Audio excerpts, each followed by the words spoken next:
Doctor Yunus sir সে বৈষম্য দুনিয়াতে রাখবে না, দুনিয়াতে বলতে এই বাংলাদেশে রাখবে না। সে একটা দলিল রেজিস্ট্রি যদি করে সেই 100% করুক আর 5% করুক, সে কাজটাও কিন্তু আমরা করি। মাঠে পড়ে আসি, প্রশাসন আমাদের আসলে দেখতেছে না, এই জিনিসটা তো খুবই দুঃখজনক। বসে থাকতে থাকতে অধৈর্যের বাঁধ ভেঙে গেছে, কিন্তু আমাদের কোনো সাড়া দিচ্ছে না।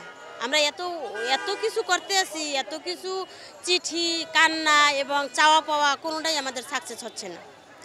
এখন আমরা কি করব?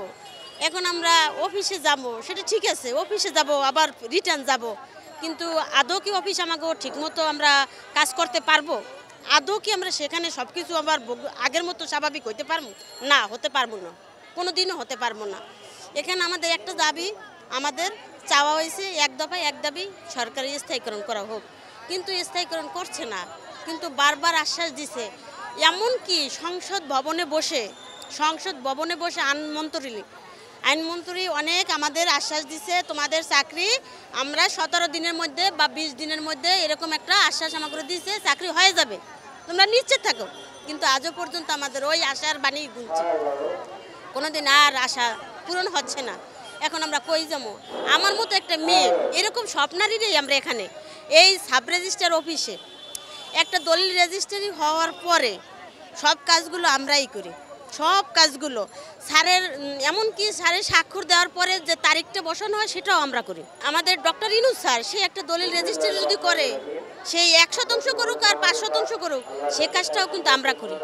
সেক্ষেত্রে আমাদের এতই গুরুত্ব এবং এতই ভূমিকা আমাদের থাকে, কিন্তু আমরা কাজ করি অস্থায়ী, কিন্তু আমাদের কাজ করি স্থায়ী, কিন্তু মানুষ হয়েছে আমরা অস্থায়ী। কিন্তু এত নিখুঁত কাজ করার পরও আমাদের কোনো রেজাল্ট আসছে না। এখন আমরা কি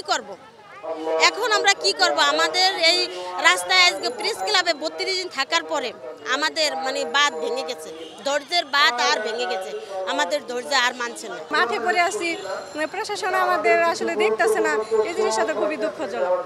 খুবই কষ্ট হচ্ছে আমাদের, এটা মাইনে নিতেছে। কেন প্রশাসন কেন আমাদের কাছে আসে না? এখন আমরা তো আশাবাদী 100% যে আমরা সফল হবো, কারণ আমাদের দাবি তো যৌক্তিক।